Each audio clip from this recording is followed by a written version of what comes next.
વંદે ગુજરાત.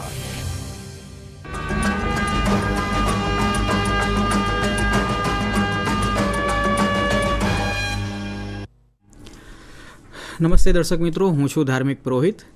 સજ્જ સમુદાય સુરક્ષિત ગામ કાર્યક્રમ અંતર્ગત ગુજરાત રાજ્ય આપત્તિ વ્યવસ્થાપન સટ્ટામંડળ તરફથી હું આપ સૌનું હાર્દિક સ્વાગત કરું છું.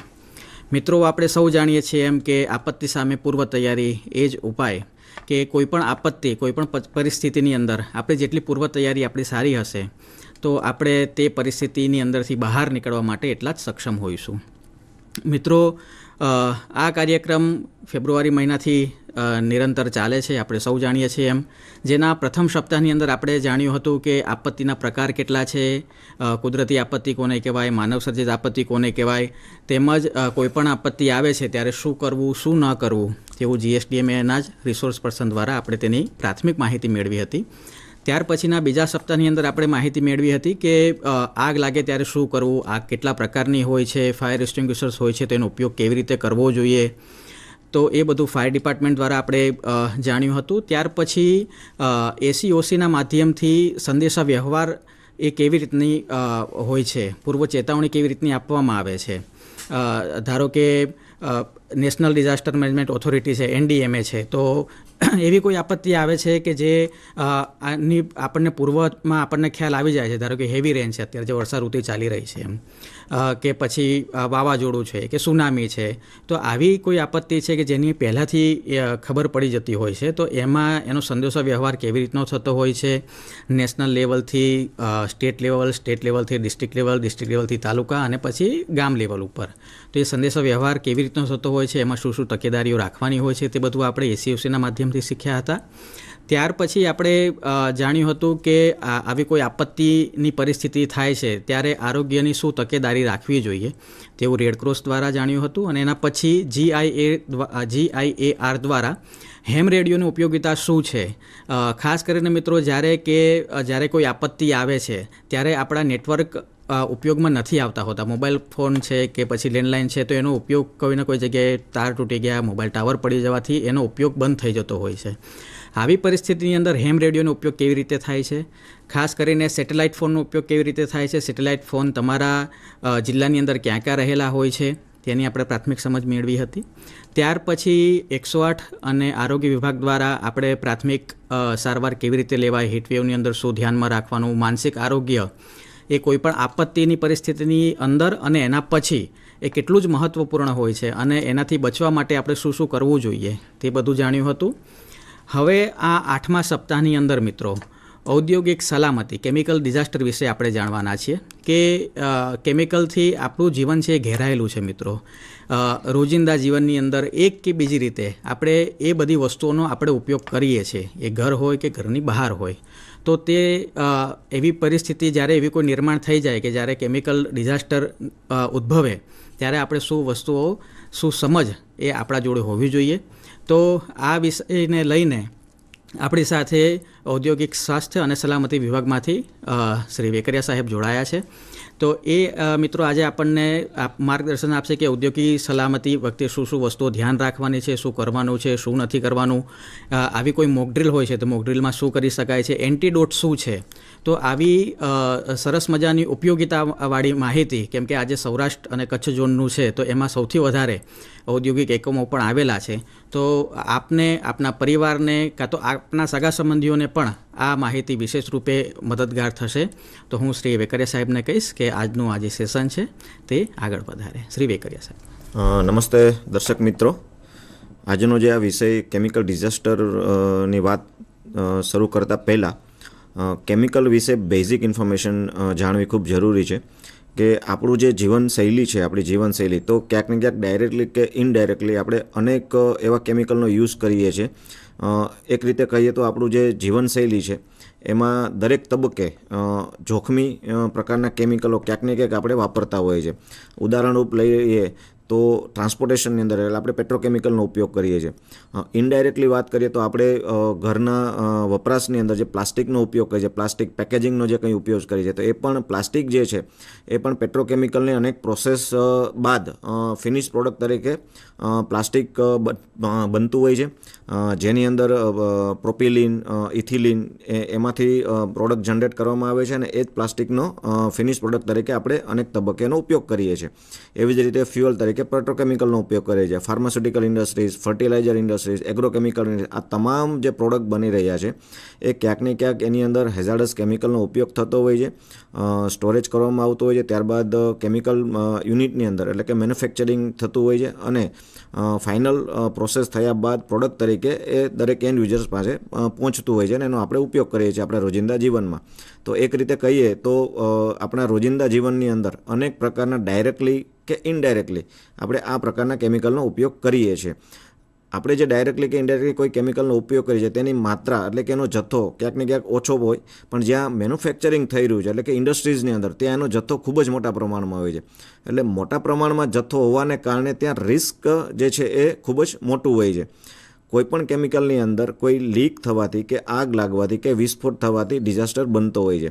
તો કેમિકલની અંદર જે આપણે યુઝ કરીએ છીએ એની એક સામાન્ય સમજ એવી છે કે આપણે દરેક તબક્કે અલગ અલગ પ્રકારના જોખમી કેમિકલો વાપરી રહ્યા છે. કોસ્મેટિક હોય, ફાર્માસ્યુટિકલ હોય, એગ્રોકેમિકલ હોય મેં કહ્યું, અને ફર્ટિલાઇઝર ઇન્ડસ્ટ્રીઝ છે, પેટ્રોલિયમ પ્રોડક્ટ છે. આપણે ટ્રાન્સપોર્ટેશનની અંદર ફ્યુઅલ તરીકે આપણે પેટ્રોલિયમ પ્રોડક્ટનો યુઝ કરીએ છીએ, પેટ્રોલ, ડીઝલ.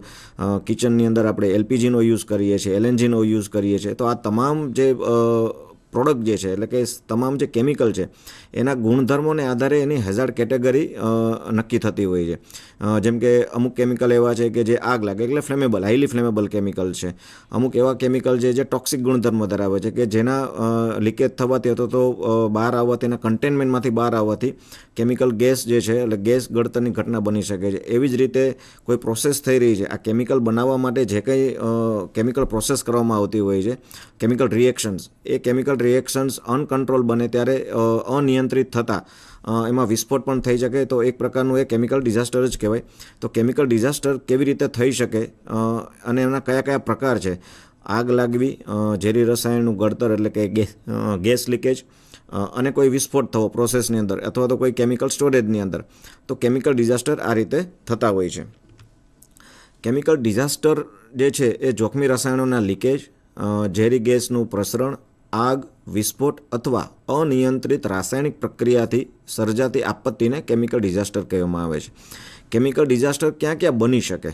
તો મેં જેમ આગળ કહ્યું કે એક તો એનું મેન્યુફેક્ચરિંગ એટલે કે ઉદ્યોગની અંદર, ઇન્ડસ્ટ્રીઝની અંદર કે જ્યાંનું મેન્યુફેક્ચરિંગ થઈ રહ્યું છે. બીજું જે છે ગોડાઉન એટલે કે જે આ કેમિકલને સ્ટોર કરવામાં આવતો હોય એ જગ્યાએ પણ બની શકે. ત્રીજું એક પરિબળ જે છે પરિવહન એટલે કે પાઇપલાઇન દ્વારા પરિવહન થતું હોય અથવા તો રોડ, ટ્રક કે ટેન્કર દ્વારા પરિવહન થતું હોય, ત્યાં પણ આ ઘટના બની શકે છે.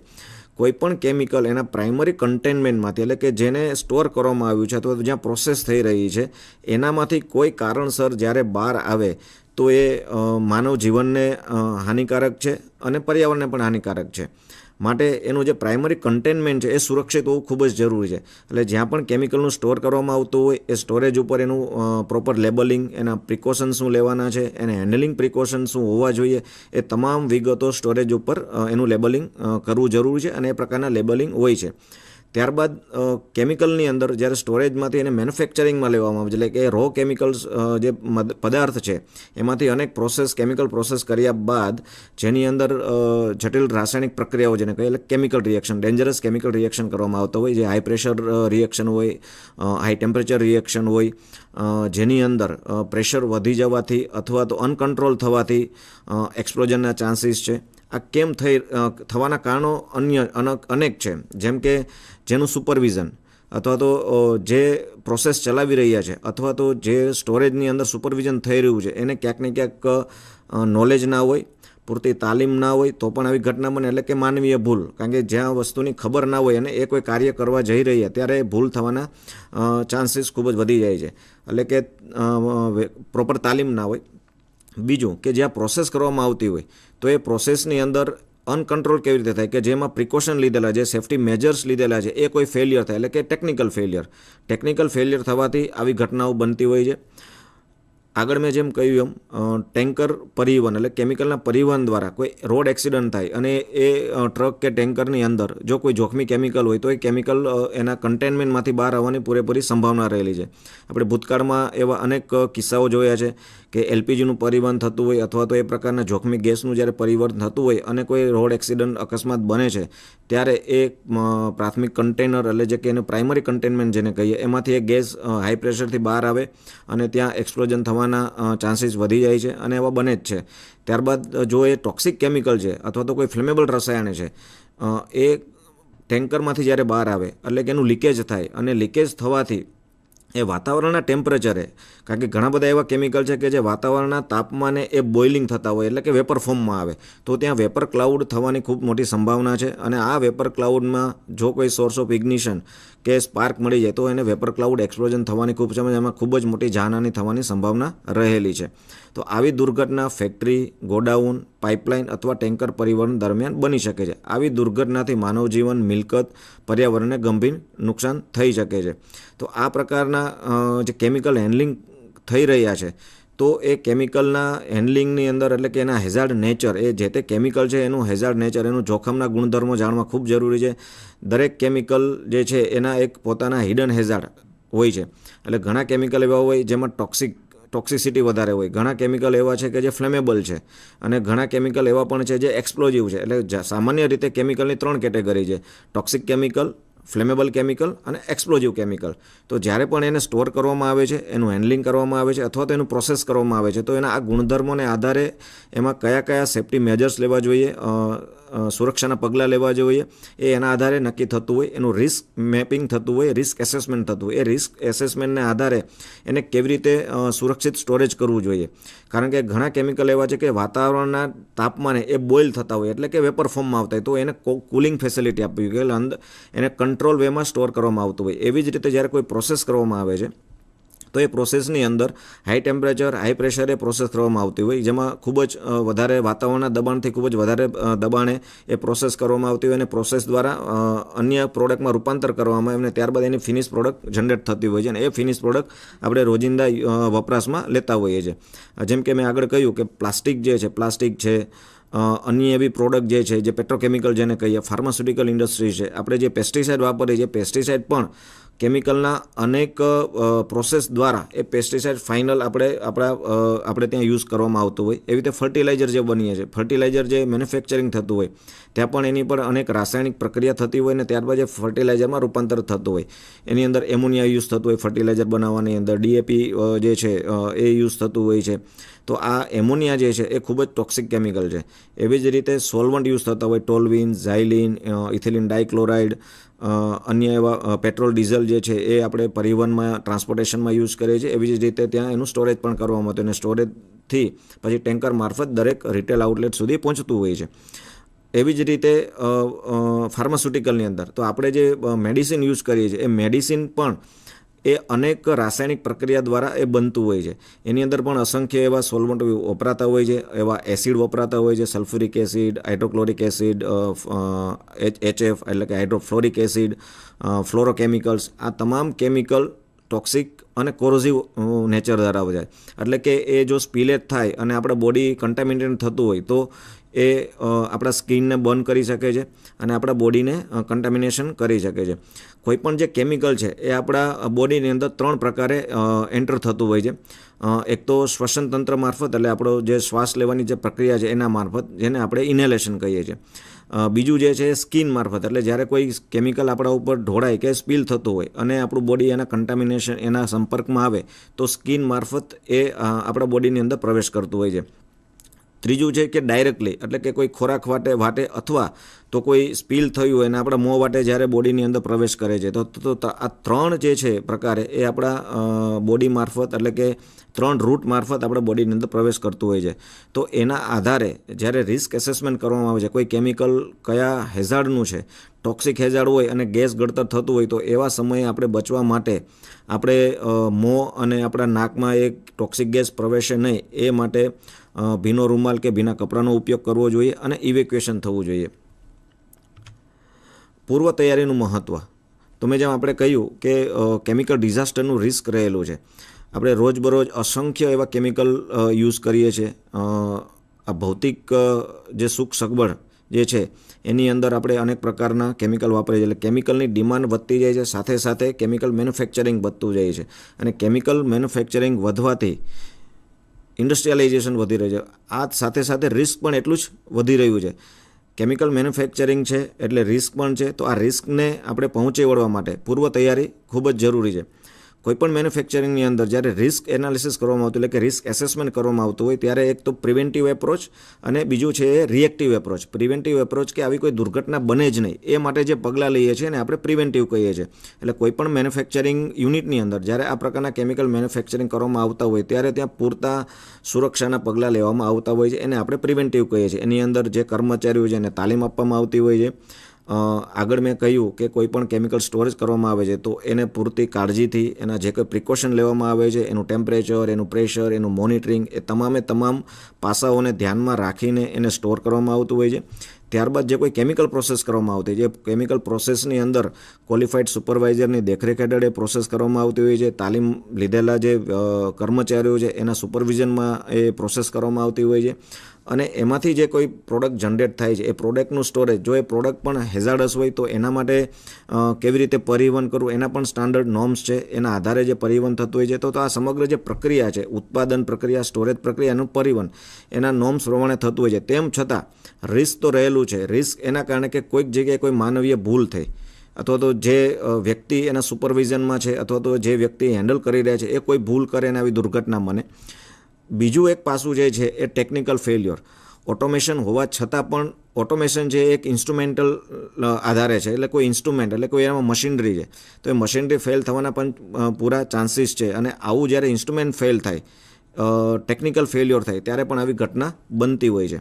તો ઘટના તો બનવાના માટે એના રિસ્ક તો રહેલું જ છે. તો એના માટે શું કરવું? તો એના માટે પૂર્વ તૈયારી.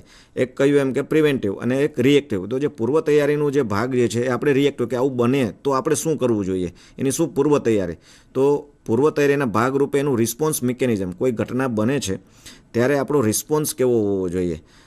જે રિસ્પોન્સ, ઇમરજન્સી રિસ્પોન્સ ટીમ જે છે એ કેવી રીતે એક્ટિવ થતી હોય છે, ઓનસાઇટ ઇમરજન્સી કેવી રીતે એક્ટિવ થતું હોય છે, અને ઓફસાઇટ ઇમરજન્સી એટલે કે ડિસ્ટ્રિક્ટ એડમિનિસ્ટ્રેશન જે ત્યાં આપત્તિ વ્યવસ્થાપન તંત્ર છે એ કેવી રીતે એક્ટિવ થતું હોય છે એ વિશે જોઈએ. તો દુર્ઘટના પ્રત્યે ઝડપી પ્રતિસાદ મળવો ખૂબ જરૂરી છે. એનાથી શું થશે? જાનહાનિ ઘટશે અને નુકસાન થતું અટકશે. બીજું કે પ્રાથમિક માહિતી ન હોવાને કારણે આસપાસમાં જે કોઈ લોકો ત્યાં રહે છે અથવા તો જે ઉદ્યોગોની અંદર કામ કરી રહ્યા છે એમાં પેનિક સિચ્યુએશન ક્રિએટ થાય, એટલે કે ગભરાટ ફેલાય. પૂરતી માહિતી ન હોવાને કારણે અફવા પણ ફેલાય અને ત્વરિત બચાવ કાર્યની અંદર ખૂબ જ મુશ્કેલી આવતી હોય છે. તો પૂર્વ તૈયારી એટલા માટે કરવી જોઈએ કે જે રિસ્ક એસેસમેન્ટ થયેલું છે કે કોઈ કેમિકલની અંદર આ પ્રકારનું જોખમ રહ્યું, જેમ કે ત્યાં વિસ્ફોટનું એટલે કે એક્સપ્લોઝનનું રિસ્ક રહેલું છે. તો જ્યારે આવું એક્સપ્લોઝન થાય તો એક્સપ્લોઝનની અંદર બચવાની સંભાવના ખૂબ જ ઓછી હોય છે. માટે એની જે માત્રા છે, એટલે વિસ્ફોટક જે કેમિકલ યુઝ કર્યું છે એ ઓછામાં ઓછો ઉપયોગમાં લેવો જોઈએ, જેથી કરીને આવી કોઈ દુર્ઘટના બને તો એનું પ્રમાણ, એટલે કે એનું ફેલાવો જે છે એ ખૂબ મર્યાદિત રહે. બીજું જે છે કે ટોક્સિક કેમિકલ કોઈ વપરાતા હોય જેની અંદર ટોક્સિક લીકેજ થવાના ચાન્સીસ વધારે છે. મેં એમ કહ્યું કે એમોનિયા, તો એમોનિયા સ્ટોરેજ હોય અને એમોનિયા સ્ટોરેજમાંથી જો કોઈ કેમિકલ લીક થાય. આપણે ભૂતકાળમાં એક ઘટના એવી બનેલી છે અન્ય રાજ્યમાં કે જ્યાં સ્ટાયરીન લીક થવાથી ખૂબ જ મોટી સંખ્યામાં મૃત્યુના કેસીસ બનેલા છે. અને ત્યારબાદ ગેસ લીકેજ થયા અને એના એક્સપોઝર બાદ પણ એની પ્રક્રિયાઓ ચાલુ રહેતી હોય છે. તો આ જે સ્ટાયરીન જે છે કેમિકલ, એને કંટ્રોલ ટેમ્પરેચરમાં સ્ટોર કરવાનું થતું હોય છે. અને સ્ટાયરીન કેમિકલ એવું કેમિકલ છે કે જે વાતાવરણના ટેમ્પરેચરથી વધારે ટેમ્પરેચરમાં જો આવે તો એ સેલ્ફ પોલિમરાઇઝેશન, એટલે કે એનો એવો ગુણધર્મ હોય છે કેમિકલનો કે પોલિમરાઇઝ થાય. અને પોલિમરાઇઝ થવાથી જે લિક્વિડ કેમિકલ છે એ વેપર ફોર્મમાં આવતું હોય ને એ વેફર જે છે એની ખૂબ જ ટોક્સિક હોય છે. એટલે એ ટોક્સિક કેમિકલ ગેસ ગળતર થવાની પણ ખૂબ સંભાવના છે. અન્ય કેમિકલની કેટેગરી જે છે ફ્લેમેબલ કેમિકલ છે, જે સોલ્વન્ટ એટલે કે પેટ્રોકેમિકલ મટીરિયલ જે છે જેમાં આગ લાગવાની સંભાવના રહેલી છે અને વેપર ક્લાઉડ એક્સપ્લોઝનની સંભાવના રહેલી છે. તો આ રિસ્ક એસેસમેન્ટના આધારે પૂર્વ તૈયારી કરવામાં આવતી હોય છે કે કોઈ જગ્યાએ સ્ટોર કરવામાં આવે છે અથવા તો મેન્યુફેક્ચરિંગ કરવામાં આવે છે એના આસપાસનો એરિયા, ત્યાં કેટલું પોપ્યુલેશન છે અને પોપ્યુલેશનના આધારે જ્યારે આવી કોઈ ઘટના બને છે ત્યારે ઇવેક્યુએશન કરવા માટે શું શું તૈયારી, કારણ કે આવી જ્યારે ઘટના બને છે ત્યારે ઇમરજન્સી એલર્ટ એટલે કે ઇમરજન્સી સાયરન જ્યારે બ્લો થાય છે ત્યારે લોકોએ શું કરવું અને શું ન કરવું અને એને કેવી રીતે ઇવેક્યુએટ કરવું એ આપણે આગળ જોઈશું. તો પૂર્વ તૈયારીના ભાગરૂપે મુખ્ય મુદ્દા જે છે તો ઝડપી પ્રતિસાદ એટલે કે ક્વિક રિસ્પોન્સ, જેને આપણે કહીએ ક્વિક રિસ્પોન્સ, જાનહાની ઘટાડે, ગભરાટ અટકાવે, ત્વરિત બચાવ કાર્ય અને પુનર્વસન વ્યવસ્થા. તો પૂર્વ તૈયારીના ભાગરૂપે જેમ કે કેમિકલ ડિઝાસ્ટર જે ડ્યુરિંગ ધ પ્રોસેસ થાય છે તો ત્યાર પછી આપણે કઈ રીતે એને રિએક્ટ કરીએ છીએ. સાયરન અને ચેતવણી. ઇમરજન્સી સાયરનનો અર્થ અને અધિકારીની સૂચનાઓનું પાલન. એટલે કે સાયરન કેવા પ્રકારના હોય કે કોઈ પણ દુર્ઘટના જ્યારે બને છે કોઈ ઇન્ડસ્ટ્રીઝની અંદર અથવા તો રોડ ટ્રાન્સપોર્ટ દરમિયાન, તો એનું જે ઇમરજન્સી ડિક્લેરનું સાયરન છે એને વેલિંગ સાયરન કહીએ. એટલે કે ઊંચા અને નીચા અવાજે સતત 2 કે 3 મિનિટ સુધી એ વાગતું હોય, તો એ સમજી જવું જોઈએ કે કોઈક એવી ઘટના બની છે જે આપણને એલર્ટ એટલે સાવચેત કરે છે. ચેતવણીનું સાયરન છે. ત્યાર પછી જો એ પરિસ્થિતિ નિયંત્રિત હોય એટલે કે ઓલ ક્લિયર હોય તો સતત 1 મિનિટ સુધી સેમ ફ્રિકવન્સીથી એ સાયરન બ્લો થતું હોય, એટલે કે ત્યાં હવે જોખમ કોઈ રહ્યું નથી અને જે કોઈ ઘટના બની છે નિયંત્રણમાં છે. અને ઇમરજન્સી સાયરન જાહેર થવાનું જે સાયરન છે, ઇમરજન્સી વખતે ગભરાટ કે અફવા ન ફેલાય, તંત્ર દ્વારા જે ચેતવણી આપવામાં આવે તેનું પાલન કરવું જોઈએ. તો સાયરન, ઇમરજન્સી કેમિકલ ડિઝાસ્ટર, એની પ્રોસેસ, ઇમરજન્સી રિસ્પોન્સ મિકેનિઝમ અને ઇમરજન્સી એલર્ટ, એના વિશે આપણે જોયું. હવે આપણે એક વિડીયો જોઈએ.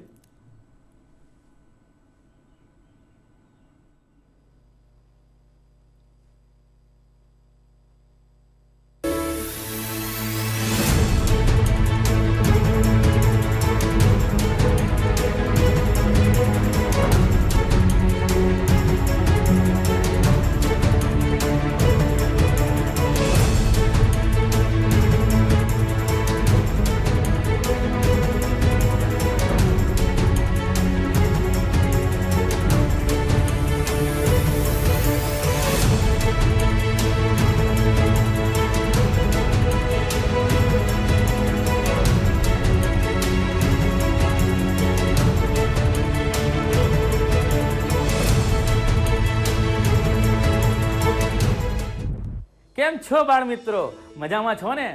તો આજનો આપણો વિષય છે કેમિકલ દુર્ઘટના. તો ચાલો તમારી નોટ અને પેન લઈને તૈયાર થઈ જાઓ અને આજે હું તમને જે કહું એ ધ્યાનથી સાંભળજો અને તમારી નોટમાં ઉતારી લેજો. તો આજનો આપણો વિષય છે કેમિકલ દુર્ઘટના. કેમિકલ દુર્ઘટના પણ વિનાશ નોતરી શકે છે. ખૂબ મોટી જાનહાનિ થઈ શકે છે. આગ લાગી વાતાવરણને દૂષિત કરી શકે છે. હા, કેમિકલ દુર્ઘટના વિનાશકારી બની શકે છે. ચલો આપણે જાણવાનો પ્રયત્ન કરીએ કે કેમિકલ દુર્ઘટના કેવી રીતે થાય છે. જ્યારે અજાણતા વાતાવરણમાં જોખમી પદાર્થો ભળી જાય જે માણસો તેમજ પશુઓના જીવન માટે ખૂબ જ હાનિકારક હોય છે અને તેમાં ઝેરી ગેસ લીકેજ થાય, આગના ધુમાડા કોઈ કેમિકલમાંથી ઉત્પન્ન થતા હોય, વાયુ ગેસ વગેરેના કારણે કેમિકલ દુર્ઘટના ઘટે છે, જે બીમારીઓ, અપંગતા અને ઘણીવાર મૃત્યુ પણ નોતરી શકે છે. આવા કેમિકલ અકસ્માતો આધારપણે માનવ સર્જિત હોય છે, સમજ્યા? જેમાં કેમિકલના કામો દરમિયાન માણસોની ભૂલના કારણે થાય છે. તેમને બરોબર ટ્રેનિંગ ન મળી હોય અથવા તો ઉત્પાદનની સાચી રીત ન અપનાવેલી હોય ત્યારે ઇન્ડસ્ટ્રીઝના કારીગરો કે માલિકોની બેદરકારી અને જોખમી કેમિકલના અયોગ્ય વહીવટના કારણે અથવા બીજા કોઈ કારણસર કેમિકલ દુર્ઘટના ઉદ્ભવી શકે છે. સમજી ગયા? આ પ્રમાણેના કેમિકલના કારખાનામાં અકસ્માતો સર્જાવાથી માનવ આરોગ્ય ઉપર તરત જ અસર થાય છે. ઝેરી ગેસ વાયુમાં પસરવા માંડે છે, શરીરની ચામડી પર ખંજવાળ આવે છે, બળતરા થાય છે, આંખોમાં બળતરા થાય છે, પાણી નીકળવા માંડે, ઘણી વખત બેભાન થઈ જવાય, શ્વાસ રૂંધાય અને મૃત્યુ થવાની પણ શક્યતાઓ રહેલી હોય છે. સમજ્યા? આવા કેમિકલ, દૂષિત વાયુ કે ગેસ વાતાવરણને ખૂબ મોટું નુકસાન કરે છે. તે હવાને દૂષિત કરે છે, પાણીને દૂષિત કરે છે, જમીનને દૂષિત કરી શકે છે. જો વારંવાર ઇન્ડસ્ટ્રીઝની આસપાસ આવા વાયુ કે ગેસ વાતાવરણમાં ફેલાતા હોય ત્યારે તે વિસ્તાર મહાજોખમી બની જાય છે અને તેની આસપાસ વસવાટ કરતા લોકો માટે ખૂબ જ મોટું જોખમ ઊભું થાય છે. બીમારીઓ ઘર કરી જાય છે, ઉંમર ઘટતી જાય છે, અંધાપો આવે છે વગેરે વગેરે કારણો હોય છે. આવા વાતાવરણમાં વસવાટ કરતા લોકો અથવા આવા વાતાવરણમાં કામ કરતા લોકો જો કેમિકલમાંથી ઉત્પન્ન થતી બાષ્પ ધુમાડો, ગેસ વગેરેમાં સતત સંપર્કમાં આવે ત્યારે તેમની નાકમાં બળતરા થાય છે, શ્વાસનળી તેમજ ફેફસામાં બળતરા થાય છે, તેમના ફેફસામાં હાનિ થાય છે, ઉધરસ, દુખાવો થાય છે. આવા ઝેરી વાયુ ફેફસામાંથી લોહીમાં ભળે અને આખા શરીરમાં ફેલાય, જે બીમારીઓ, અપંગતા અથવા મૃત્યુ પણ આણી શકે છે. સમજી ગયા? આપણે ટૂંકમાં જાણવાનો પ્રયત્ન કરીએ કે રાસાયણિક આપત્તિ ત્યારે સર્જાય કે જ્યારે અજાણતા કેમિકલમાંથી કે તેના મિશ્રણમાંથી પ્રક્રિયા દરમિયાન અથવા અકસ્માતો એક અથવા વધુ જોખમી રાસાયણિક પદાર્થો જેમ કે વાયુ, ગેસ, ધુમાડો કે બાષ્પના રૂપમાં વાતાવરણમાં ફેલાય. તે માનવને અને પશુઓને ખૂબ જ નુકસાન કરે છે, તેમના આરોગ્યને નુકસાન કરે છે, પર્યાવરણને નુકસાન પહોંચાડે છે. દાખલા તરીકે ભોપાલ ગેસ દુર્ઘટના, Visakhapatnam gas leakage, Jaipur oil ડેપોમાં લાગેલી આગ તેના બહુ જ મોટા ઉદાહરણો છે. રાસાયણિક દુર્ઘટનાના મુખ્ય કારણો આ પ્રમાણે છે. માનવીય ભૂલો જેવી કે વાલ્વ ખુલ્લો રહી ગયો હોય, કેમિકલવાળા વેસેલનું ઢાંકણું ખુલ્લું રહી ગયું હોય અથવા બરોબર ફિટ બંધ ન થયું હોય, ટેકનોલોજીનો અયોગ્ય ઉપયોગ, બિન આવડત, ક્ષતિઓ અથવા અયોગ્ય ઓપરેટિંગ અથવા યાંત્રિક ખામી સર્જાય ત્યારે આવા અકસ્માતો થાય છે. ઘણીવાર રાસાયણિક પદાર્થોની જાળવણીમાં ખામી હોય છે અથવા ખામી સર્જાય, બેદરકારી થાય ત્યારે આવી મોટી દુર્ઘટનાઓ બનતી હોય છે. તો ચાલો આપણે જાણીએ. આવા અકસ્માત ઘરમાં પણ થઈ શકતા હોય છે, જેવા કે ઘરેલું રસાયણો, માંકડ મારવાની દવા, ઉંદર મારવાની દવા કે વંદા મારવાની દવા, મચ્છર મારવાની દવા ભૂલથી રસોઈમાં છંટાઈ જાય અથવા નખાઈ જાય ત્યારે આવી ઘટના બનતી હોય છે. બાથરૂમના કેમિકલ જેવા કે ટાઇલ્સ ધોવાના લિક્વિડ, ટોયલેટ સાફ કરવાના એસિડ કે જલદ કેમિકલ, તે બધા શરીર ઉપર પડે તો પણ ગંભીર ઈજાઓ થઈ શકે છે. ઘણીવાર નહાવાનો સાબુ કે કપડાં ધોવાનો સાબુ, ડિટર્જન્ટ પાવડર, લિક્વિડ, શેમ્પૂ વગેરેથી પણ શરીર પર ખરાબ અસરો થતી હોય છે. પ્રયોગ દરમિયાન વિદ્યાર્થીઓથી ભૂલો થાય અને સુપરવાઇઝરની ગેરહાજરી દરમિયાન ખોટા કેમિકલનો ઉપયોગ પ્રયોગમાં થાય ત્યારે પણ દુર્ઘટના બની શકે છે. શાળા સફાઈ માટે વપરાતા રસાયણો જેવા કે ફિનાઇલ, જીવાત મારવાની દવાઓ, ગાર્ડનિંગની દવાઓ વગેરે વગેરે, તે ભૂલથી મધ્યાહન ભોજનમાં ભળી જાય અથવા શાળાના રસોઈ ઘરમાં રાંધવાના વાસણોમાં ઢોળાઈ જાય ત્યારે પણ મોટી દુર્ઘટના બની શકે છે. આવી દુર્ઘટનાઓ ખાસ કરીને ઇન્ડસ્ટ્રીયલ વિસ્તારોમાં સાધારણપણે ઘટતી હોય છે. તેથી કારીગરો તેમજ નજીકની વસાહતોને અસર થતી હોય છે. કેમિકલ ઇન્ડસ્ટ્રીઝ કે રસાયણના ગોડાઉનમાં કામ કરતા લોકો માટે કામ કરવાની જગ્યામાં યોગ્ય સ્થિતિનું નિર્માણ કરવું જોઈએ. તે જગ્યાએ હવાની મુક્ત અવરજવરની સગવડ હોવી જોઈએ. રસાયણોનું યોગ્ય રીતે સંગ્રહ કરવાની પદ્ધતિ ઘણીવાર મોટી મોટી આફતો ટાળી શકે છે. દરેક રસાયણોના જથ્થા અથવા કન્ટેનર પર યોગ્ય નામ, નંબર અને તે કેટલું જોખમી છે વગેરે માહિતી તેના પર લખેલી હોવી જોઈએ અને ચેતવણીના પોસ્ટર ઠેક ઠેકાણે લગાવેલા હોવા જોઈએ. આવી રાસાયણિક ઇન્ડસ્ટ્રીમાં કામ કરનારાઓને યોગ્ય તાલીમ આપવામાં આવવી જોઈએ. તેમને રાસાયણિક અકસ્માતો વિશેની માહિતી આપવી જોઈએ અને તેનાથી બચવા શું કરવું જોઈએ તે વિશે વારંવાર જાણકારી આપતા રહેવું જોઈએ. કેમિકલ અકસ્માતના કારણે ઘણીવાર આગ લાગવાના પ્રસંગો પણ બનતા હોય છે. તેવા સમયે કામ કરવાના સ્થળે અગ્નિશામકોની વ્યવસ્થા હોવી જોઈએ તેમજ અગ્નિશામક સ્ટાફ પણ હોવો જોઈએ. તેમના માટે અવારનવાર તાલીમ, મોક ડ્રીલ, લેક્ચર અને અગ્નિશામક અંગેની ફિલ્મો વગેરેથી અપડેટ રાખવા ખૂબ જ જરૂરી છે. આપણે રાસાયણિક દુર્ઘટના સમયે શું ન કરવું તે પણ જાણીએ જેથી જોખમો ટાળી શકાય. ચાલો જોઈએ. રાસાયણિક અકસ્માત સમયે દોડધામ ન કરવી. ડરવું, ગભરાવું નહીં કે ઉતાવળ કરવી નહીં. ધીરજ અને ઝડપથી એ વિસ્તાર ખાલી કરી દેવો. મોં પર કપડું બાંધો અથવા માસ્ક પહેરી લો. ક્યારેય જોખમી રસાયણોને ખુલ્લા ન છોડો જેથી કોઈ પણ કારણસર અકસ્માત થવાની સંભાવનાઓ ઘટાડી શકાય. રસાયણોના જથ્થા પર યોગ્ય નામ, નંબર અને જોખમી વિશેની નિશાનીઓ લગાવવાનો આગ્રહ રાખવો જોઈએ.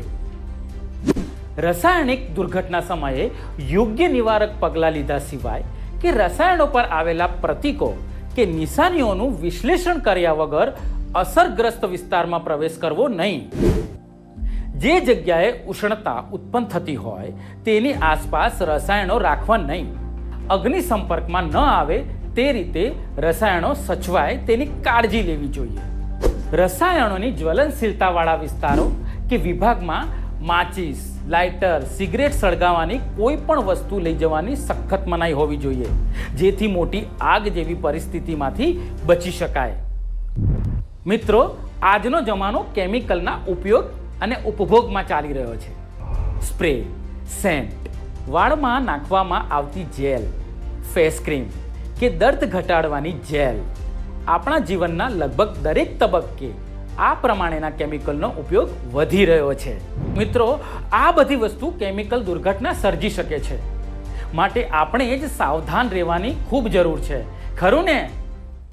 તો હવે મને એવું લાગે છે કે તમે આ બધી જ વસ્તુ નોટમાં ઉતારી લીધી હશે અને યાદ પણ રાખી લીધી હશે.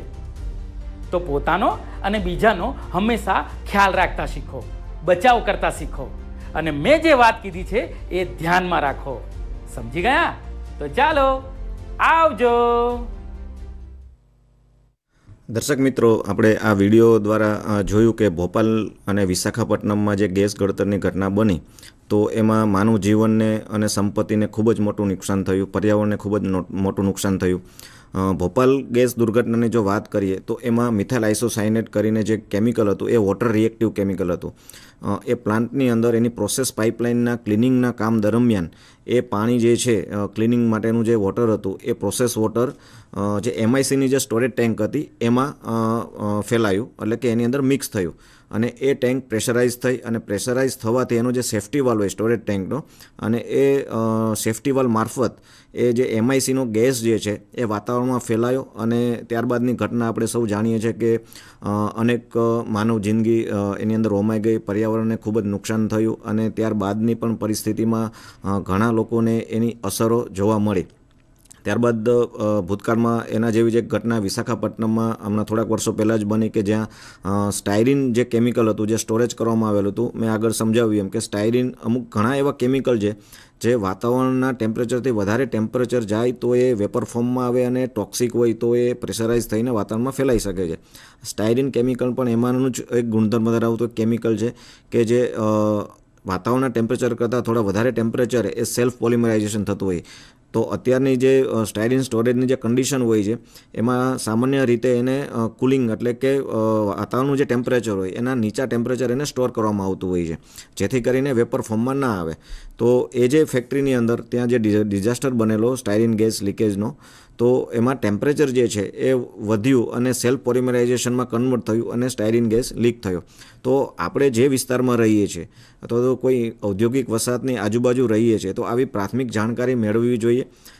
એ કારખાનાની અંદર એ ઇન્ડસ્ટ્રીયલ ક્લસ્ટરમાં કયા કયા જોખમી કેમિકલ વપરાતા હોય છે, એ જોખમી કેમિકલોમાં શું રિસ્ક રહેલા છે, ખાસ કરીને ટોક્સિક પ્રકારના કેમિકલ હોય અને અનિયંત્રિત થઈ શકે એવા કેમિકલ હોય તો એમાં ખૂબ જ સાવચેતી આપણે રાખવી જોઈએ અને પ્રાથમિક માહિતી દ્વારા આપણે અને અન્ય લોકોને માહિતગાર કરીએ. આગ લાગવાની જે ઘટના બને છે, વિસ્ફોટ થવાની જે ઘટના બને છે, એવા પણ અસંખ્ય બનાવો બને છે. તો પૂર્વ તૈયારી ક્યારે પોસિબલ છે કે જ્યારે આપણે એ કેમિકલ વિશે કંઈક માહિતગાર હોઈએ અને એ કેમિકલ વિશે માહિતગાર હોય, એના હેઝાર્ડ વિશે માહિતગાર હોય, એના રિસ્ક એનાલિસિસ વિશે માહિતગાર હોય, એને શું ન કરવું અને શું કરવું. વિડીયોમાં આપણે જોયું કે આપણી રોજબરોજની જે લાઈફસ્ટાઈલ છે એમાં અનેક પ્રકારના આપણે કેમિકલ યુઝ કરીએ છીએ. કેમિકલના જથ્થાને આધારે પણ એમાં રિસ્ક રહેલું છે. આપણે નોર્મલી ઘર વપરાશની અંદર ખૂબ જ ઓછી માત્રામાં કેમિકલ વાપરતા હોય છે, તેમ છતાં ઘર વપરાશમાં પણ આવા એક્સિડન્ટ બનતા હોય છે કે કોઈ એસિડનો ગેસ લાગવાથી પણ માનવ મૃત્યુ થઈ શકે છે. તો આવી જ્યારે ઘટના કેમિકલ હેન્ડલિંગ કરવામાં આવતું હોય તો સેફટીના સાધનો એટલે કે વ્યક્તિગત સુરક્ષાના સાધનોનો ઉપયોગ કરવો જોઈએ, જેથી કરીને એ કેમિકલ આપણા બોડી પરના સંપર્કમાં ના આવે, આપણા શ્વસન મારફત આપણા રેસ્પિરેટરી સિસ્ટમમાં ન આવે. કારણ કે રેસ્પિરેટરી સિસ્ટમમાં આ કેમિકલ જવાથી આપણા લંગ્સ ઇનએક્ટિવ થાય છે અને બ્રેધિંગ સિસ્ટમ જે છે એ અફેક્ટેડ થતી હોય અને એની અંદર માનવ મૃત્યુની સંભાવના રહેલી છે. ગેસ લીકેજની દુર્ઘટના જ્યારે બને છે ત્યારે જે ગેસ એના પ્રાઇમરી કન્ટેનમેન્ટમાંથી બહાર આવે, કોઈ પ્રોસેસમાંથી બહાર આવે, તો ફેક્ટરીના જે કંઈ સ્ટોરેજ કરેલા છે એમાંથી ક્યારેય બહાર આવે તો સૌ પ્રથમ જ્યારે ચેતવણીનું સાયરન વાગે છે એટલે આપણી ઇવેક્યુએશન થવાની જે પ્રક્રિયા છે ચાલુ કરી દેવી જોઈએ. અને ઇવેક્યુએશન કેવી રીતે કરવું? તો જે હવાની દિશા જાણીને એને વિરુદ્ધ દિશામાં 90ના એંગલે આપણે બને ત્યાં સુધી ઇવેક્યુએટ થવું જોઈએ. અને સાથે સાથે ભાગદોડ ન કરીએ, કારણ કે ભાગદોડ કરવાથી આપણું શ્વસન તંત્ર ફાસ્ટ ચાલશે, એનાથી આપણે એ જે કન્ટામિનેટેડ એર છે એ આપણા શ્વસન તંત્ર મારફતે બોડીમાં ઇનહેલ થશે. તો શાંતિથી વિરુદ્ધ દિશામાં જવું જોઈએ. અને બને ત્યાં સુધી આપણી પાસે જો કોઈ કપડું અથવા તો રૂમાલ જે છે તો એને પાણીની અંદર ભીનો કરી અને આપણા મોં અને નાક સાથે કવર કરી લેવું જોઈએ, જેથી કરીને જે કન્ટામિનેટેડ એર જે છે એ આપણા શ્વાસમાં ન જાય અને આપણે આપણો બચાવ કરી શકીએ. આ પ્રકારની માહિતી અન્ય લોકોને પણ આપવી જોઈએ. આવી કોઈ ઘટના બને છે ત્યારે ઇવેક્યુએશન કેવી રીતે કરવું, કારણ કે ઇવેક્યુએશન સૌથી મહત્ત્વનું પરિબળ છે. કોઈપણ દુર્ઘટનાની અંદર ભોપાલ ગેસ દુર્ઘટનાની આપણે કેસ સ્ટડી વાત કરીએ તો ત્યાં આ પ્રકારનો ગેસ લીક થયા પછી ઘણા સમય બાદ લોકોને ત્યાં ખબર પડી, અને એક તો રાત્રિનો સમય હતો અને આવા સમયની અંદર પેનિક સિચ્યુએશનથી લોકોને જાગૃતતા ન હોય, લોકોને ખ્યાલ જ ન હોય કે શું કરવું, તો એમાં આવી અસરો થવાની સંભાવના ખૂબ વધી જતી હોય છે. માટે સૌ પ્રથમ ઇવેક્યુએશન અને સાથે સાથે જે કોઈ આપણી પાસે કપડું છે, મેં કહ્યું એમ કે ભાઈ નાક અને મોઢાને કવર કરીને આપણે ઇવેક્યુએશન થઈ જવું જોઈએ. એસેમ્બલી પોઈન્ટ કે શેલ્ટરની ફેસિલિટી જ્યાં હોય ત્યાં આપણે જતું રહેવું જોઈએ અને બચાવ કામગીરીની અંદર અન્ય લોકોને મદદરૂપ થવું જોઈએ. ગભરાટમાં આવ્યા વગર પવનની વિરુદ્ધ દિશામાં જવું, નાક અને મોઢા પર પાણીથી ભીનો કરેલ રૂમાલ કે કપડું રાખવું, બચાવ કાર્યમાં મદદ કરવી અને ત્યાં સ્થાનિક તંત્ર દ્વારા એટલે કે ડિઝાસ્ટર મેનેજમેન્ટ દ્વારા જે કોઈ સૂચના આપવામાં આવે છે એ સૂચનાનું પાલન કરવું જોઈએ. શું ન કરવું? વિડીયોમાં આપણે જોયું કે ભીડ ન કરવી. ભીડ કરવાથી શું થતું? આપણને ઘણીવાર કોઈ આવી દુર્ઘટના બને છે, કોઈ એક્સિડન્ટ થતું હોય છે, તો આપણે એક શું થઈ રહ્યું છે જાણવા માટે આપણે એ દુર્ઘટનાની નજીક જતા હોઈએ છીએ. ત્યાં જવાથી દુર્ઘટનામાં વધારો થશે. એનું કારણ મેં કહ્યું એમ કે કોઈ સોલ્વન્ટ છે અને લીક થયું છે, તો એ સોલ્વન્ટની વેપર જે છે એ આપણા આંખે તરત જ દેખાય એવી ના હોય, એટલે કંઈ કલરલેસ વેપર હોય તો એ ત્યાં ફેલાયેલી હોય પણ આપણને ખ્યાલ નથી હોતો કે અહીંયા છે. હા, ઘણા કેમિકલ એવા છે કે જે સ્મેલ હશે તો તરત જ આપણે એને ઓળખી જઈશું કે અહીંયા કંઈ કેમિકલ લીક થયું છે. ઘણા કેમિકલ એવા છે કે સ્મેલ એટલે કે એમાં કોઈક પ્રકારની સ્મેલ પણ ના હોય અને કલરલેસ હોય, એટલે કે આપણે ડાયરેક્ટ લઈને જોઈ ના શકીએ. એવા કેમિકલ વધારે જોખમી પુરવાર થઈ શકે છે, કારણ કે તે એ એરિયાની અંદર આપણે હોઈએ અને આપણને ખ્યાલ જ નથી હોતો કે આ પ્રકારના કેમિકલનું અહીંયા ઘડતર થયેલું છે. માટે આવી કોઈ ઘટના બને છે ત્યારે ક્રાઉડ ના થવું, ભીડ એકત્રિત ના થાય એનું ધ્યાન રાખવું, લોકોને એનાથી સુરક્ષિત અંતરે લઈ જવા જોઈએ અને ખાસ કરીને કોઈ પણ પ્રકારની અફવા ના ફેલાય. અફવા ફેલાવવાનું એક મુખ્ય કારણ એ છે કે આપણને પ્રાથમિક અથવા તો સચોટ માહિતી જ નથી હોતી. આપ ઘણીવાર જોઈતા છો કે રોડ મારફત જે કોઈ ટેન્કર ટ્રાન્સપોર્ટ થઈ રહ્યું છે, કોઈ કેમિકલ ટ્રાન્સપોર્ટ થઈ રહ્યું છે, એ ટેન્કર ઉપર અથવા તો કોઈ પણ કન્ટેનર ઉપર એનું હેઝાર્ડ નેચર ધરાવતું હેઝકેમ લેબલ એની ઉપર લાગેલું હોય છે કે એ ટેન્કરની અંદર કયા પ્રકારનું કેમિકલ છે, કઈ દુર્ઘટના થાય તો એમાં શું શું યુઝ કરવાનું, એટલે કે કયા પ્રકારના ન્યુટ્રલાઇઝિંગ પદાર્થ યુઝ કરવાના છે એ પણ એની અંદર મેન્શન કરેલું હોય છે, માહિતી આપેલી જ હોય છે. કોનો કોન્ટેક્ટ કરવો એટલે કે ઇમરજન્સી કોન્ટેક્ટ નંબર, એનો પણ એ નંબર આપેલો હોય છે. તો આવી પ્રાથમિક માહિતી મેળવી અને તુરંત જ સ્થાનિક તંત્રને જાણ કરીએ, લોકોમાં અવેરનેસ આવે એ પ્રકારના આપણે પગલાં લઈએ, તો જેથી કરીને આવા કોઈ મોટા ડિઝાસ્ટર ના બને, જાનહાનિ ન થાય, પર્યાવરણને નુકસાન ન થાય. બીજું એ વર્તમાન સમયમાં આપણે જોઈ રહ્યા છીએ કે કોઈ પણ ઘટના બને ત્યારે વિડીયો કે ફોટોગ્રાફી માટે આપણે તુરંત એ લોકેશન પર જતા હોઈએ છીએ. ખાસ કરીને આવા કેમિકલની અંદર જ્યારે કોઈ આવું એક્સિડન્ટલી બનાવ બને છે, ટેન્કરમાંથી કોઈ સોલ્વન્ટ બહાર આવતું હોય અથવા તો કોઈ કન્ટેનર જે છે વેરહાઉસ કે કોઈ ગોડાઉસમાં ડ્રમ કે એમાંથી કોઈ લીક થતું હોય, આમને કોઈ ફોટોગ્રાફી કરવા જઈએ, કારણ કે ત્યાં સ્ટેટિક ચાર્જ મળવાથી વિસ્ફોટ થઈ શકે છે, વેપર ક્લાઉડ એક્સપ્લોઝન થઈ શકે છે. માટે આવા ફ્લેમેબલ સોલ્વન્ટ અથવા તો કોઈ પણ આવા કેમિકલ જ્યારે લીક થતા હોય તો એનાથી દૂરથી જ એનાથી સુરક્ષિત અંતરે જે કંઈ આપણે માહિતી મેળવવાની હોય અથવા તો ઇન્ફોર્મેશન લેવાની હોય ને કોઈને પાસ ઓન કરવાની તો કરી દેવી જોઈએ. નજીક જવું ના જોઈએ. અને જો નજીક જઈએ છે, જે જાણકાર વ્યક્તિ એની નજીક જાય છે બી ખરા એને એટેન્ડ કરવા માટે, લીકેજ એટેન્ડ કરવા માટે, તો એના માટેના જે યોગ્ય પીપીઝ એટલે કે સ્વરક્ષણ માટેના સાધનો, ટોક્સિક ગેસ લીકેજ હોય તો SCBA સેટ યુઝ કરવો જોઈએ અથવા તો કેમિકલ કાર્ટ્રીજ માસ્ક, એટલે કે જે કોઈ ગેસ જે છે એ આપણને લાગે ને એને ફિલ્ટર થઈને આપણા શ્વાસની અંદર શુદ્ધ હવા જતી હોય છે. તો આ પ્રકારના જે પીપી છે યુઝ કરવા જોઈએ. આગ લાગે ત્યારે ફાયર શૂટનો યુઝ કરવો જોઈએ. રેસ્ક્યુ શૂટ પણ માર્કેટમાં અવેલેબલ છે, એનો યુઝ કરવો જોઈએ. સ્થાનિક તંત્ર પાસે પણ હોય છે અને સાથે સાથે જે તે ઇન્ડસ્ટ્રીઝની અંદર આ પ્રકારની સુવિધાઓ રાખેલી હોય છે. માસ્કનો ઉપયોગ કરવો, SCBA સેટ ત્યાં અવેલેબલ હોય છે, શૂટ અવેલેબલ હોય છે સ્કિન પ્રોટેક્શન માટેના. તો આ તમામે વસ્તુ જે છે સ્વરક્ષણ માટેના સાધનો, એનો ઉપયોગ કરીને જે તે પરિસ્થિતિને નિયંત્રણ કરવા માટે પ્રયત્ન કરવા જોઈએ. પ્રાથમિક સારવાર: અસરગ્રસ્ત વ્યક્તિને સ્વચ્છ હવામાં લઈ જવા, કેમિકલના સંપર્કમાં આવ્યા હોય તો પાણીથી ધોવું. આપણું બોડી કન્ટામિનેટેડ થયેલું હોય તો એને ડિકન્ટામિનેશન માટે પૂરતા પાણીનો ઉપયોગ કરી અને આપણા બોડીને ડિકન્ટામિનેશન કરવું જોઈએ. જો એ કેમિકલ આપણા સ્કિન પર પ્રેઝન્સ હોય તો એના મારફત આપણા બોડીમાં જવાનું છે. અને ઘણા કેમિકલ એવા પણ છે કે જે ત્વરિત રિએક્શન નથી આપતા, થોડા સમય બાદ એના રિએક્શન સ્ટાર્ટ થાય છે અને કોઈને કોઈ તમને ડિઝીઝ લાગુ પડવાની સંભાવના રહેલી છે. માટે જેવું કોઈ કેમિકલ આપણા બોડીના સંપર્કમાં આવે તો તુરંત એને પૂરતા પાણીથી સાફ કરવું જોઈએ. નજીકના દવાખાના કે હોસ્પિટલને જાણ કરી અને અસરગ્રસ્તને ત્યાં લઈ જવા જોઈએ. ઇમરજન્સી કોન્ટેક્ટ નંબર એનો સંપર્ક કરી અને પરિસ્થિતિ નિયંત્રણમાં આવે તેવા પગલાં લેવા જોઈએ અને સ્થાનિક તંત્રોનો ત્વરિત સંપર્ક કરવો. આવી કોઈ ઘટના બને છે ત્યારે જે કોઈ ત્યાં હાજર છે, એટલે કે ફર્સ્ટ રિસ્પોન્ડર, જેને ખબર પડી કે અહીંયા કોઈ આવી ઘટના બની છે, તો તુરંત સૌપ્રથમ ઇમરજન્સી કોન્ટેક્ટ નંબર પર સંપર્ક કરી સ્થાનિક તંત્રોનો કોન્ટેક્ટ કરવો જોઈએ, જેથી આપણી જે ઇમરજન્સી રિસ્પોન્સ ટીમ છે, ક્લસ્ટર લેવલે છે, ડિસ્ટ્રિક્ટ લેવલે પણ છે, એ તરત ત્યાં આવી અને આપણું જે રિસ્પોન્સ છે એ પ્રોપરે કામ કરતું થાય તો એનાથી જાનહાની અટકે અને મોટો ડિઝાસ્ટર અટકાવી શકાય. મોકડ્રીલનું રિહર્સલ મોકડ્રીલ અને રિહર્સલનું મહત્ત્વ: સ્થાનિક તંત્ર દ્વારા યોજાતી મોકડ્રીલમાં ભાગ લેવો. આપત્તિ સમયે શું કરવું તેની પૂર્વ તૈયારી થાય છે. લોકોમાં આત્મવિશ્વાસ અને જાગૃતિ વધે છે.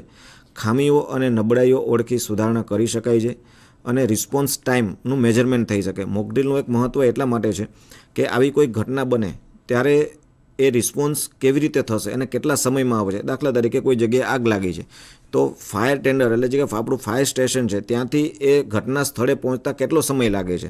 એમાં ટ્રાફિકના જે નિયંત્રણો છે એ ટ્રાફિકને કન્સિડર કરીને એ કેટલા સમયમાં ત્યાં પહોંચી શકે છે. ત્યારબાદ એમ્બ્યુલન્સ જે છે, નજીકમાં કોઈ એમ્બ્યુલન્સ હોય તો એ ઘટના સ્થળે સમય પહોંચવા માટે કેટલો સમય લાગે છે. બીજા જે કોઈ વ્યવસ્થાપન તંત્ર છે એમાં જે કોઈ વોલેન્ટિયર્સ જે છે એને ત્યાં પહોંચતા કેટલો સમય લાગે છે. તો આ મોકડ્રીલ દ્વારા એનું મેપિંગ થાય એટલે એની અંદર એ રિસ્પોન્સ ટાઈમ મોનિટરિંગ કરવામાં આવે છે અને એમાં ફર્ધર કોઈ ઇમ્પ્રુવમેન્ટ કરવું હોય કે ભાઈ બને ત્યાં સુધી આવી કોઈ ઘટના બને તો ઓછામાં ઓછા સમયમાં આપણું રિસ્પોન્સ જે છે એ મોબિલાઇઝ થઈ શકે, એ રિસ્પોન્સ મિકેનિઝમ ત્વરિત એક્ટિવ થાય એ પ્રકારની તૈયારી કરવામાં આવતી હોય છે. મોકડ્રીલ આજે કરેલી પ્રેક્ટિસ છે જે આવતીકાલે આપત્તિ સમયે જીવ બચાવી શકે છે. સ્થાનિક ઇમરજન્સી તંત્ર અને ઉદ્યોગ વચ્ચેનું એક સંકલન છે. બંનેનું સંકલન. ઇન્ડસ્ટ્રીઝ જે એનું પોતાનું પણ રિસ્પોન્સ મિકેનિઝમ છે, એટલે કે ઇમરજન્સી રિસ્પોન્સ ટીમ છે. જ્યારે કોઈ આવી ઘટના ઇન્ડસ્ટ્રીઝની અંદર બનતી હોય ત્યારે એનું પોતાનું જે વ્યવસ્થાપન તંત્ર છે, એટલે કે ઇમરજન્સી ડિઝાસ્ટર મેનેજમેન્ટ જે છે એ એક્ટિવ થતું હોય છે. ઘણા કિસ્સામાં એ પૂરતું ન હોય ત્યારે ત્યાં ડિસ્ટ્રિક્ટ ઇમરજન્સી જે સેન્ટર છે એનો કોન્ટેક્ટ કરીને ઓફસાઇડ ઇમરજન્સી ડિક્લેર કરવામાં આવતી હોય છે. એટલે કે એ ફેક્ટરીની અંદર જે કોઈ ઘટના બની છે એની અસરો હવે ફેક્ટરીના પ્રિમાઇસીસની બહાર જવાની શક્યતા છે. ત્યારે એક્સટર્નલ એજન્સી એટલે કે બહારના વ્યવસ્થાપન તંત્રની જરૂરિયાત ઊભી થતી હોય છે. એને આપણે ઓફસાઇટ ઇમરજન્સી ડિક્લેર કર્યું એવું કહેવામાં આવે છે. ત્યારે આપણે ત્યાં જો આસપાસ આપણું રહેઠાણ હોય તો આપણે ત્યાં એવી જગ્યાએ ઉપલબ્ધ છીએ તો આપણે બચાવ કાર્ય આપણે જો પ્રાથમિક માહિતીથી વાકેફ હોઈએ તો આપણે પોતાનો પણ બચાવ કરી શકીએ અને બચાવ કાર્યમાં આપણે અન્યોને મદદ કરી શકીએ. મોકડ્રીલ માટે આપણે આગળ એક વિડીયો જોઈશું.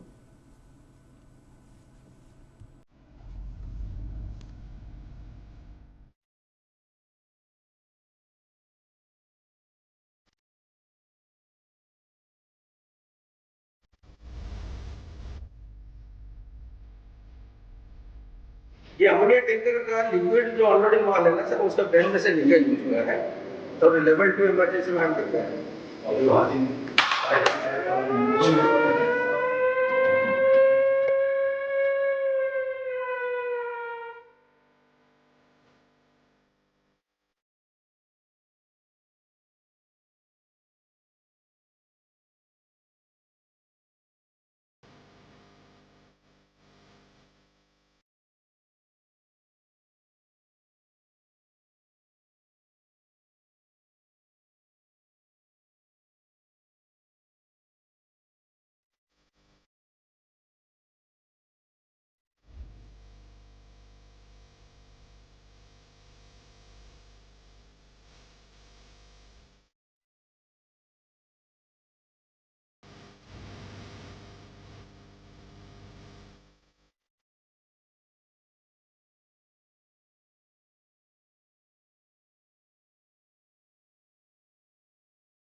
That's not for now, so we're going to safety.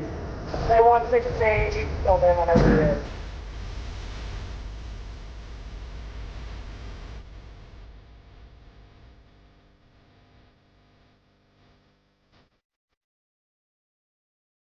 आज वार्मन टीम हमारी घटनास्थल पर पहुंच चुकी है और अमोनिया का लेवल कितना है उसकी ऑब्जर्वेशन चल रही है.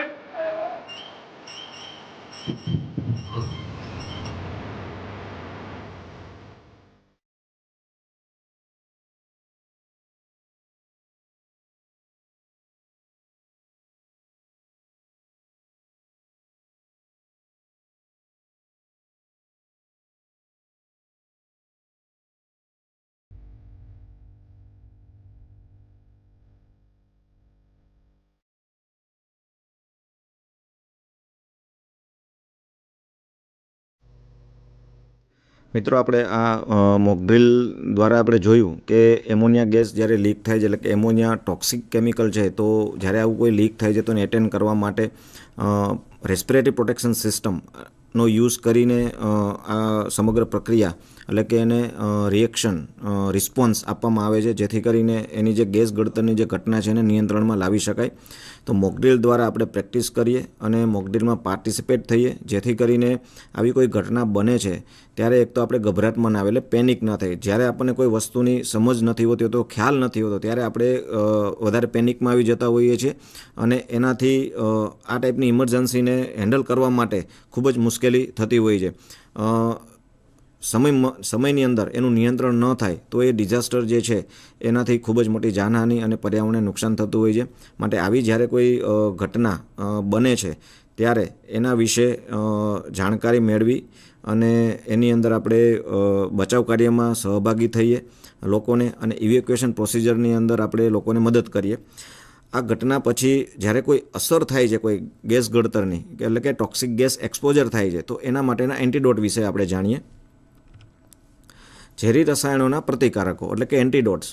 આપણે જોયું કે પ્રિવેન્શન એટલે કે સેફ્ટી મેજર્સ લેવા જોઈએ. ત્યારબાદ આપણે જોયું કે રિસ્ક એસેસમેન્ટ બાદ આપણે પૂર્વ તૈયારી એટલે કે આવું કોઈ ડિઝાસ્ટર થાય ત્યારે કે શું પૂર્વ તૈયારી હોય છે.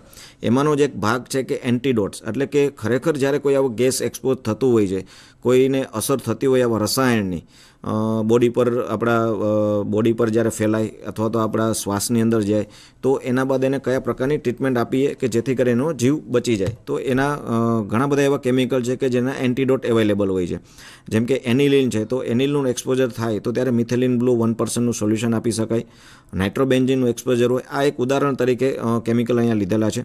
એસ્કોર્બિક એસિડનું સોલ્યુશન આપી શકાય. એવી રીતે એસિટોનાઇટ્રાઇલ, એક્રિલોનાઇટ્રાઇલનું એક્સપોઝર થયું હોય તો થાયોસલ્ફેટ ટ્રીટમેન્ટ કરી શકાય. એમોનિયા જો એક્સપોઝર થયું હોય તો નોવેસિન 0.4% સોલ્યુશન આપી શકાય. ઘણા લેટેસ્ટ પ્રતિકારકો એટલે કે એન્ટીડોટ્સ પણ આવેલા છે માર્કેટની અંદર. સૌથી મહત્ત્વની વાત એ છે કે આપણને જાણકારી હોવી જોઈએ કે કયા કેમિકલના એક્સપોઝરને કારણે કયા પ્રકારનું એન્ટીડોટ વાપરવું જોઈએ. એ જે જાણકાર વ્યક્તિ છે એની દેખરેખ હેઠળ જ વાપરવું જોઈએ, જેથી કરીને પ્રોપર ટ્રીટમેન્ટ આપી શકાય.